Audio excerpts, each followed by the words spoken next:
It was an ordinary Saturday morning when I first noticed it. The sound of footsteps on my roof had pulled me away from my morning coffee. I stepped outside, squinting against the bright sunlight, to see three men in gray uniforms moving confidently across my rooftop. Tools in hand, they were installing what appeared to be electronic equipment on the highest point of my home. My confusion quickly turned to concern as I realized I had authorized no such work. "Excuse me," I called up. "What exactly are you doing on my roof?"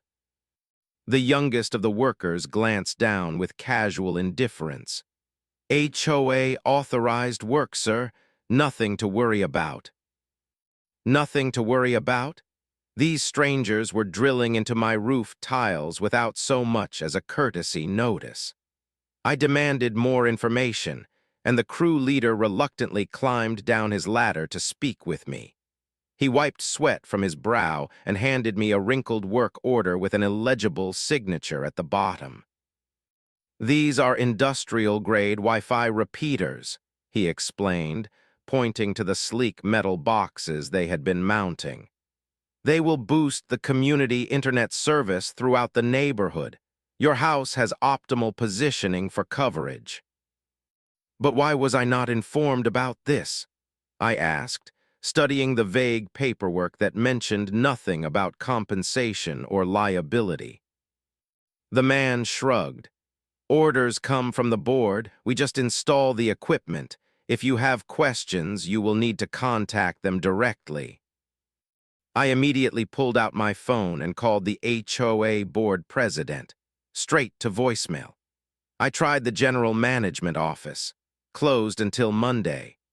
Meanwhile, the workers continued their installation, drilling holes, running cables, and connecting everything to my home's electrical system.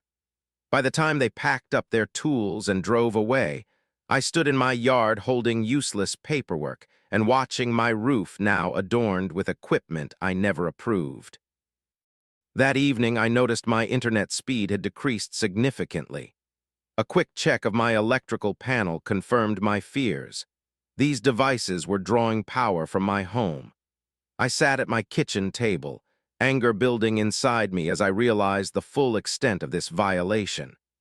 The HOA had essentially commandeered my property, potentially damaged my roof, was stealing my electricity, and had compromised my internet performance, all without proper notification, permission, or compensation. This was not simply an inconvenience. It was a blatant disregard for my property rights. As I stared at the ceiling, imagining those devices silently consuming my resources, I made a decision. Come Monday morning, I would demand answers. The HOA management office opened at 9 o'clock sharp. I was waiting at the door at 8:45, documentation in hand and determination in my heart. The receptionist, a woman with artificially brightened blonde hair and a name tag reading Karen, barely looked up from her computer as I approached. "I need to speak with someone about the Wi-Fi repeaters that were installed on my roof without my consent," I stated firmly, placing the work order on her desk. Karen glanced at the paper with practiced disinterest. "The board has authority to maintain community infrastructure," she said, as if reciting from a script. "It is all covered in your HOA agreement." I have read my agreement thoroughly. There is nothing that permits installation of electronic equipment on my private property without notification or compensation for utilities, I countered. With an exaggerated sigh, Karen pulled out a massive binder and flipped through it with manicured fingernails. "Subsection 12.3, she said, pointing to a paragraph of dense text. "Community installations may be placed as needed to maintain neighborhood standards and services." I read the vague wording carefully. This does not specifically address electronic equipment, power usage, or roof installations, and it certainly does not authorize proceeding without homeowner notification. Karen's expression shifted from boredom to condescension. You should be grateful for improved Wi-Fi. Many residents have been requesting better coverage for years. Her smile did not reach her eyes. Besides, the installation is already complete. I want an emergency meeting with the board, I demanded. The next open meeting is scheduled for July 15th, she replied, checking a calendar, although I suspected she already knew this date by heart. That is 3 months from now. This cannot wait that long. Karen shrugged. You are welcome to submit your concerns in writing. The board reviews all correspondence at regular intervals. I left the office with nothing accomplished except raising my blood pressure. As I walked across the community courtyard, I noticed my neighbor Marcus watering his immaculate front garden. Something in my expression must have conveyed my frustration because he turned off his hose and approached me. Let me guess, he said quietly. You are dealing with the Wi-Fi repeater situation. My eyebrows shot up. You know about this? Marcus nodded grimly. They installed one on my house 2 weeks ago. The board approved installation on specific homes with what they call optimal positioning to create a mesh network for the entire community. But why was there no notification, no request for permission? Because they knew people would refuse, Marcus replied. I did refuse initially. The next day I received notice of daily fines for emptying community improvements until I relented. He leaned closer. But here is the real story. The network primarily benefits the board president's new smart home system and the properties of other board members in the exclusive North section. They are connecting these repeaters to a commercial internet account that the HOA pays for. But we are providing the electricity and roof space for free. That cannot possibly be legal, I said. Probably not, Marcus agreed. But fighting the HOA is expensive and time-consuming. Most people just give in. I thanked Marcus for the information and returned home, my mind racing. This was more than a simple overreach. It was a calculated abuse of power that affected multiple homeowners. As I entered my house, I looked up at my ceiling with new determination. I might have been blindsided by this installation, but I was far from powerless. That evening, I sat down at my computer and began to research. The soft glow of my computer screen illuminated my living room as midnight approached, then passed. My eyes burned from hours of intensive reading, but I could not stop. Each new piece of information felt like finding another piece to a puzzle that was slowly revealing a picture of opportunity. I had started by researching HOA regulations and property rights, then expanded into telecommunications law and FCC regulations. My dining table was now covered with printed pages highlighted in yellow, with sticky notes protruding from every edge. My first discovery confirmed my suspicion. While the HOA agreement did contain provisions for community installations, proper written notice was required at least 30 days before installation. Additionally, any utility usage from a private residence required fair compensation based on market rates. The HOA had failed on both counts. But my second discovery was far more significant. By connecting these repeaters to my home network and electrical system, the HOA had essentially made me an involuntary internet service provider. The repeaters they installed were not consumer-grade equipment, but commercial mesh network nodes requiring specific FCC registration when used in certain configurations. Their casual installation had wandered into telecommunications territory with regulatory implications they had clearly never considered. As the night progressed, I discovered something else that made my heart race with vindication. The installation company, Community Connections LLC, was registered to a Thomas Harrington, the brother-in-law of Richard Williams, our HOA board president. This clear conflict of interest violated the HOA's own governance rules requiring competitive bidding for all vendor contracts over $5,000. I printed out the company registration documents and added them to my growing pile of evidence. But rather than simple ammunition for a complaint, I was beginning to see the outline of a more satisfying strategy. If the HOA wanted to use my home as part of their infrastructure without proper compensation or permission, perhaps it was time to embrace my new role as a service provider on my own terms. The plan that formed in my mind as dawn broke was not about angry confrontation but strategic leverage. The HOA had created this situation by treating my property as their resource. Now I would simply formalize what they had already established and ensure proper compensation for services rendered. I finally went to bed as the morning sun began to illuminate my bedroom, a smile on my face as I drifted off to sleep with purpose.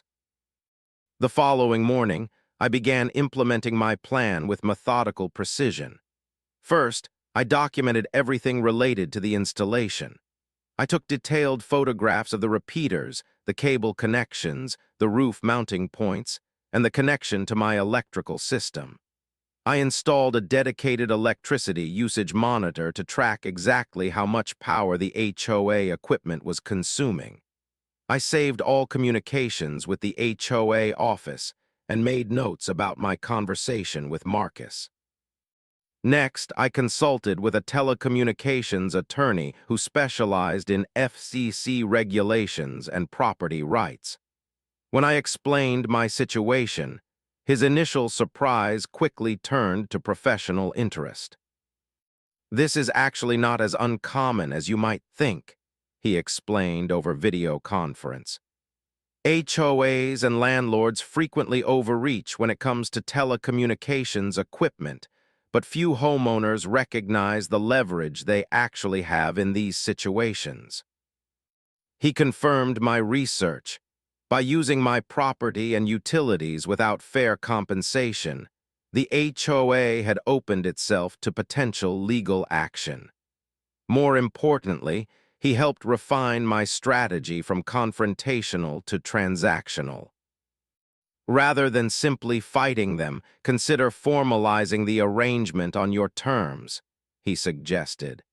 If they want to use your property as infrastructure, treat it as a business relationship with appropriate commercial terms. Armed with legal validation, I proceeded to the next phase of my plan.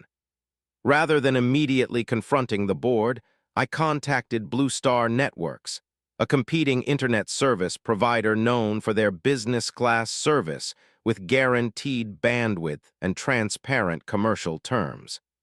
I scheduled a consultation with their business services representative for that afternoon. The representative, a woman named Samantha, was initially confused by my unusual request until I explained the situation in detail. Her confusion transformed into professional enthusiasm as she recognized the opportunity. "We have actually dealt with similar cases before," she revealed. "There was a condominium complex in Springfield where the homeowners association tried something comparable. We were able to help the affected residents establish proper service agreements. Together, Samantha and I developed a customized service agreement that included specific clauses about redistribution of bandwidth, quality of service guarantees, and commercial usage terms.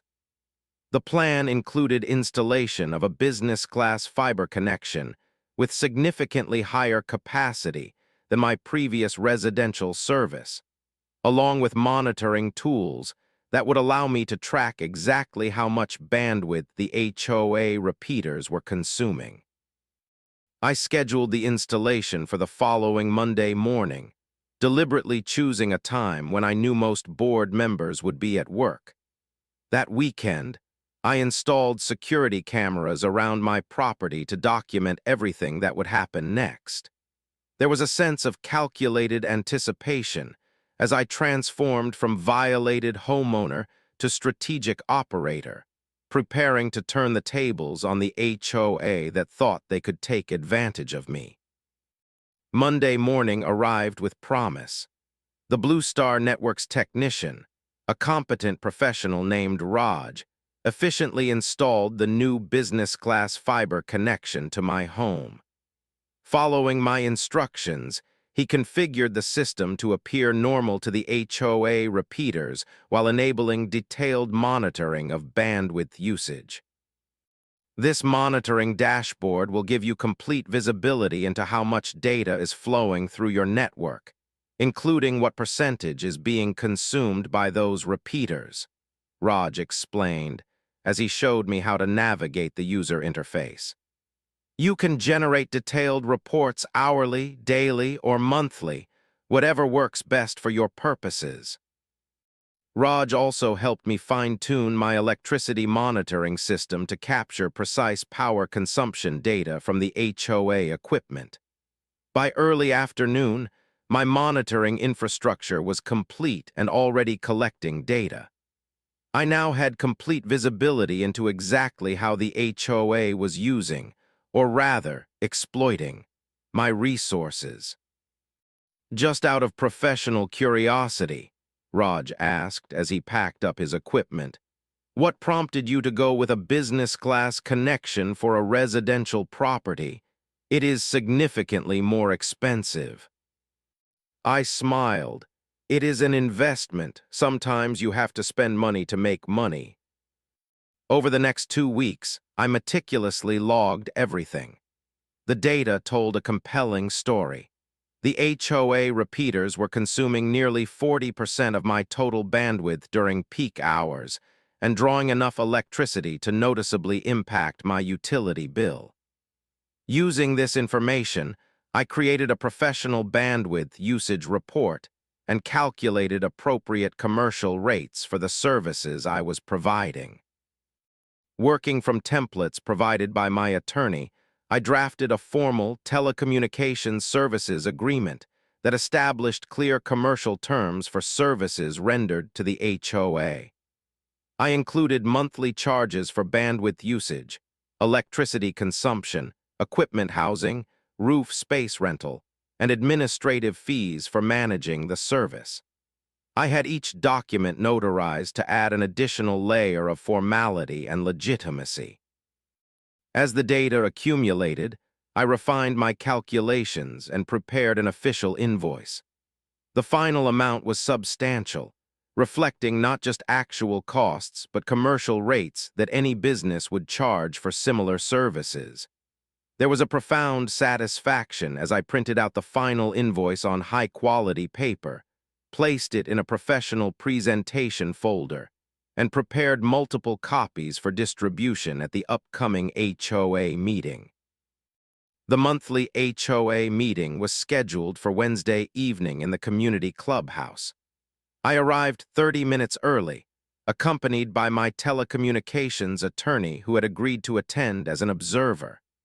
We sat quietly in the back row as other homeowners filtered in, filling the room with casual conversation about landscaping issues and parking violations. If they only knew what was about to unfold. Richard Williams, the board president, called the meeting to order precisely at 7 o'clock. He was a tall man with the confident demeanor of someone accustomed to authority.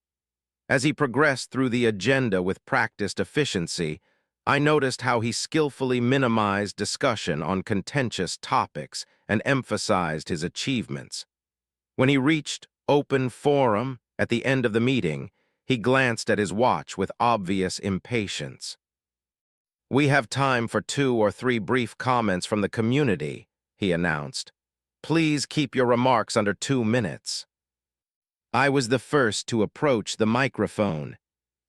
"Good evening," I began, maintaining a calm, professional tone. "My name is Name, owner of the property at 1842 Oak Ridge Drive. I am here to address an ongoing business relationship between myself and the homeowners association that requires immediate formalization. Richard's expression flickered with confusion. If you have a maintenance request, please submit it through the proper channels rather than taking up community time. This is not a maintenance request, I replied, removing the first document from my folder. 2 weeks ago, the HOA installed commercial Wi-Fi repeaters on my roof without proper notification or consent. These repeaters are currently connected to my electrical system and are utilizing my internet bandwidth without compensation. Murmurs rippled through the audience. Richard's posture stiffened. As I am sure you are aware, I continued, I have since upgraded to a business-class internet service specifically to accommodate this commercial usage. I have also implemented professional monitoring systems to track bandwidth consumption and electricity usage. I held up the detailed usage reports. I am here tonight to present the first invoice for services rendered. I approached the board table and distributed copies of my invoice to each member. Richard stared at the document, his face transitioning from confusion to shock to poorly concealed anger as he processed the substantial amount due. "This is ridiculous," he sputtered. "The HOA agreement gives us authority to maintain community infrastructure. You cannot possibly expect payment for this." "Actually, I can and do," I replied calmly. "As a properly registered business service provider, I am required by law to charge for telecommunications services rendered. The HOA has been consuming my commercial bandwidth without a proper service agreement, which potentially places both parties in a legally problematic position." "We never agreed to any commercial arrangement," Richard countered, his voice rising. "On the contrary," I replied, "by installing equipment that connects to and utilizes my resources, the HOA established a de facto service relationship. I am simply formalizing what you already created." I proceeded to distribute copies of my telecommunications attorney's analysis to each board member, highlighting the specific regulations they had violated, including FCC rules regarding commercial repeater networks and improper use of residential utilities for community purposes. The other homeowners in attendance had gone completely silent, all attention focused on the unfolding confrontation. One of the board members, a retired accountant named Helen, studied the documents with growing concern. "Richard," she said quietly, "these citations appear legitimate. Did we conduct a legal review before approving this repeater project?" Before Richard could respond, Marcus stood up from the audience. "I would like to know why certain homes were selected for these installations without proper notification or compensation. And why was there no competitive bidding process for the installation contract?" The question hung in the air like a thundercloud. I seized the opportunity. "That is an excellent question," I said, removing the final document from my folder. "Community Connections LLC, the company that performed the installations, is registered to Thomas Harrington, who, according to public records, is the brother-in-law of Board President Williams." The room erupted into shocked conversations. Several board members physically shifted their chairs away from Richard, creating visible distance. Richard's face had turned an alarming shade of red as he pounded his gavel repeatedly. "This meeting is adjourned," he shouted over the noise. "Sir, you will remain behind for a private discussion with the board's legal counsel." As other homeowners reluctantly departed, many lingering near the doorway hoping to overhear what would follow, I exchanged a confident glance with my attorney. The confrontation had gone exactly as planned. Now came the negotiation. Once the room had cleared except for board members, Richard wasted no time on pleasantries. His attorney, a nervous man with thinning hair and an ill-fitting suit, sat beside him reviewing my documents with growing discomfort. "This is nothing short of extortion," Richard began, jabbing his finger toward me. "The HOA will not be bullied into paying these absurd fees. We have legal authority for all installations." My telecommunications attorney calmly introduced himself. "My client is not engaging in extortion, Mr. Williams. He is simply requesting fair compensation for services your organization is actively using. The HOA installed commercial equipment without proper notification, connected it to my client's utilities without compensation, and created potential liability issues without addressing them contractually." Richard's attorney cleared his throat nervously. "We would need time to review these documents more thoroughly. Some of these regulatory citations are outside my area of expertise." "Of course," I replied reasonably. "However, the equipment remains active and connected to my systems, continuing to incur charges. I am offering 3 straightforward options to resolve this situation." I outlined the choices methodically. Option 1, remove the equipment immediately and compensate me for roof repairs and past usage. Option 2, enter into a proper commercial agreement with appropriate compensation moving forward, plus settlement for past usage.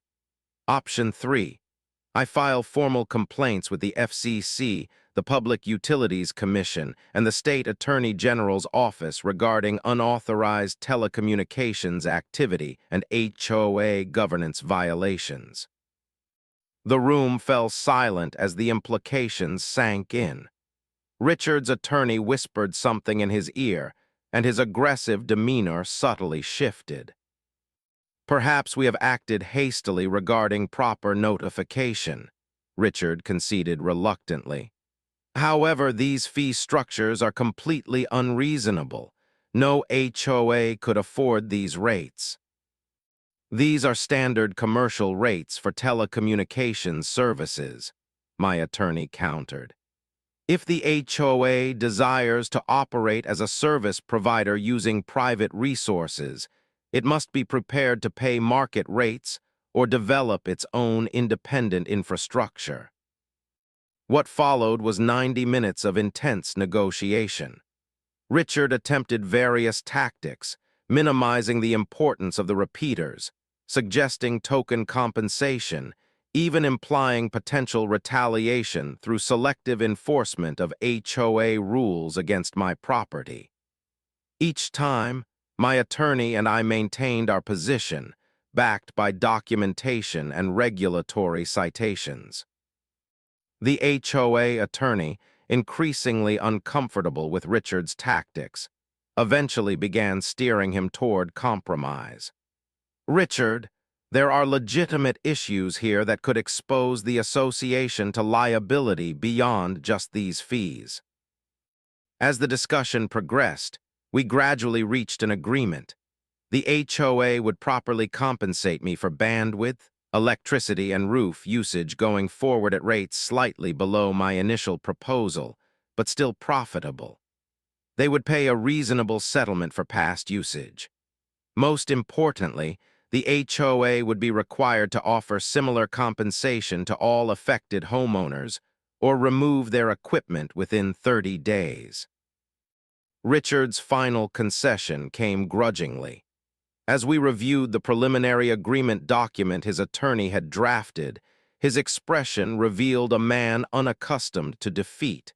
Yet as we concluded with handshakes, I detected a flicker of grudging respect in his eyes, the acknowledgement of an adversary who had outmaneuvered him completely. The power dynamic between us had permanently shifted. In the months that followed, the ripple effects of my stand against the HOA spread throughout our community. The association implemented a formal infrastructure program with proper compensation for all affected homeowners. Some chose to have the equipment removed, while others, like myself, accepted the revised commercial terms and essentially converted a portion of their homes into income-generating assets. The settlement payments arrived promptly, and monthly compensation checks followed. The rates we negotiated more than covered my business-class internet subscription and made a significant dent in my electricity bills. More importantly, the community dynamics had shifted fundamentally. Emboldened by my success, other homeowners began questioning previously accepted HOA policies and demanding greater transparency. Attendance at monthly meetings tripled, with engaged residents actively participating in governance discussions rather than passively accepting board decisions. 3 months after our confrontation, Richard resigned from the board, citing personal reasons that everyone understood were directly related to the Wi-Fi repeater scandal and the subsequent investigation into the no-bid contract with his brother-in-law's company. In a satisfying twist of fate, Marcus was elected to fill the vacant board position and eventually became president. Under his leadership, the board instituted substantial reforms, including mandatory homeowner notification and consent for any installations affecting private property. I had become something of a local legend in our community. Neighbors would occasionally stop by seeking advice on HOA issues or technical questions about their own telecommunications services. I was happy to help, understanding that stronger individual homeowners created a more balanced community power structure. The repeaters remained on my roof, but now as part of a legitimate business arrangement. I occasionally checked my network dashboard to monitor their bandwidth usage, smiling at how a violation had transformed into a victory. My professional monitoring system had paid for itself many times over, and the business-class internet service provided superior performance even with the shared bandwidth. One evening, almost a year after that fateful Saturday morning when I first spotted workers on my roof, I sat on my back porch with my laptop open to the monitoring dashboard. As I sipped coffee from a mug that read, not just a homeowner, a service provider, a gag gift from Marcus, I received an email notification of the monthly payment from the HOA, right on time, as usual. Moments later, another email arrived from a resident in a neighboring community, seeking advice about their own HOA disputes. "We heard about how you handled your situation," the message read. "Any chance you could share some guidance on how to address similar issues here?" I smiled as I typed my response, realizing that standing up for yourself is not just about personal victory, but about changing the system for everyone's benefit. By transforming from victim to educated advocate, I had helped reshape the relationship between homeowners and those entrusted to govern our community. The HOA still existed and still provided valuable services, but now with appropriate checks and balances, transparency, and respect for individual property rights. Sometimes the most satisfying revenge is not just winning your battle, but changing the war itself, creating a new normal where everyone benefits from fairness, transparency, and mutual respect. As for those Wi-Fi repeaters on my roof, they became monuments to a simple truth: knowledge, preparation, and strategic thinking will triumph over arrogance and entitlement every time.